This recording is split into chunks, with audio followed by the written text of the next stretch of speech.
The ludic fallacy, or the uncertainty of the nerd, is when we attempt to fit true, uncertain events into the same mold as computable, sanitized uncertainty, such as rolling dice or other games of Platonic randomness.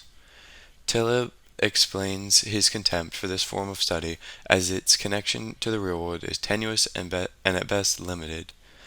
While we may be able to predict within reason the average dice roll over many instances, this ability does not reflect on our ability to predict events with a variable probability such as future stock market movements or quantities of oil spilled into the ocean over the next months to years, and is therefore not the greatest to be taught to students in school.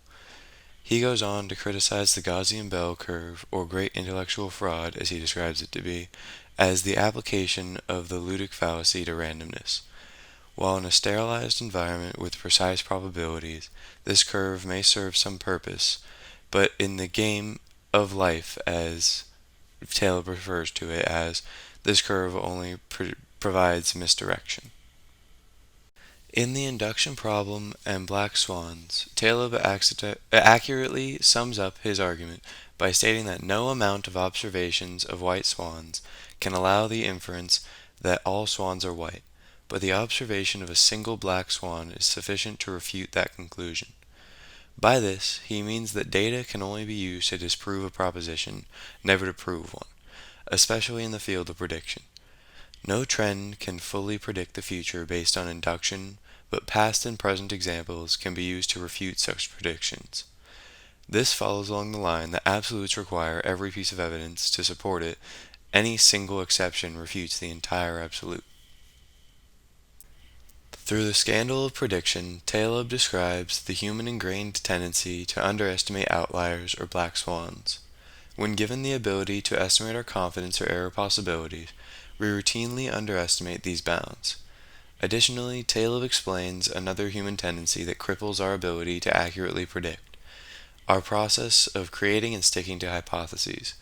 Firstly, the more information you give someone, the more hypotheses they will formulate along the way, and the worse off they will be.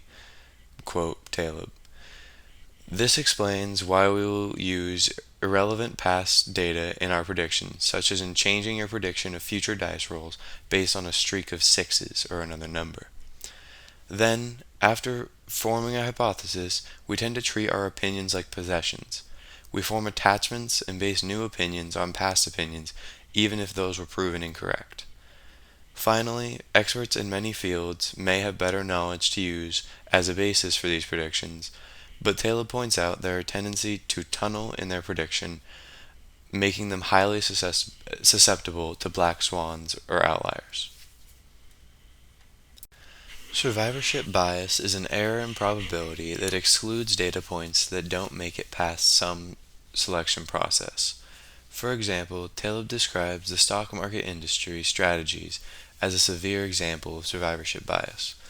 While the strategies may net large returns, they ignore the countless traders who blew up by focusing solely on the survivors.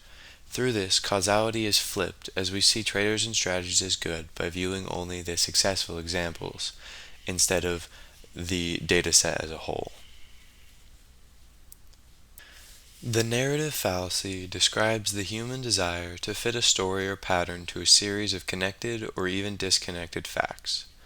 While Taleb admits that this fallacy, that he refers to as a fraud, the label of fallacy only to be polite, is difficult to distinguish, especially within ourselves, it is heavily used in the world around us, especially in statistics and politics. Through this fallacy, we weave an explanation for facts that we perceive around us, giving them a more significant meaning than might actually exist, just like high school English teachers do with ancient books. In politics, this fallacy is much more brazen than in other fields.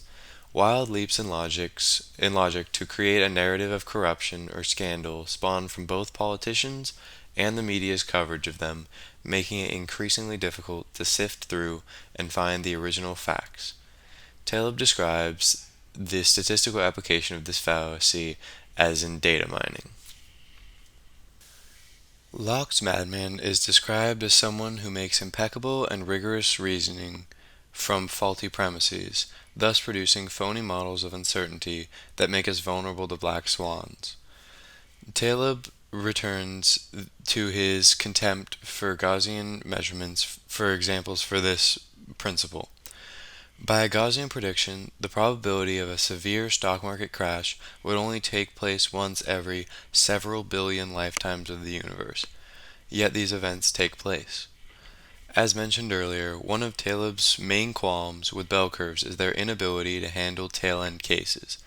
While a casino with a reasonably low maximum bet can expect a more Gaussian distribution due to quantity and a lack of severe outliers, especially, the market has no such restrictions. Believing in a Gaussian curve feeds the concept of Locke's madmen, as excluding outliers beyond a few standard deviations of the average allows people like the long-term capital management company that Taleb mentions to take huge risks without even acknowledging the consequences, since their predictions tell them it can't go wrong. Finally, I saved Taleb's arguments concerning the notions of mediocristan and extremistan for last, as they represent the themes throughout the majority of the book. Mediocristan describes the province dominated by the mediocre, with few extreme successes or failures. This means a low variability and the absence of black swans. An example of a mediocristan would be the average height of people in the world. Due to the massive quantity of data points and the minimal variability, even outliers of 8-foot tall people or higher would have no meaningful impact on the average. On the other hand, extremistan describes the province where the total can be conceivably impacted by a single observation. A single black swan can drastically affect the aggregate. For example, for the average net worth in the U.S., the quantity of people remains the same as in the previous example concerning height, but black swans such as Jeff Bezos and other multi-billionaires are such extrema that they affect the average. Taleb describes how many people in predictions base those predictions on the assumption that the world follows mostly mediocristan trends. This frequently leads to the exclusion of black swans from consideration and therefore risks analysis, skewing any resulting predictions. He explains that whether it is in trading strategies or casino insurance or even polygamy, extremistan and black swans are frequently neglected and just as frequently cause problems, from an above average earthquake destroying a bridge that didn't prepare a wide enough error bound, to stock market crashes that, based on a Gaussian curve, should happen once every billion universes, but still manage to happen frequently.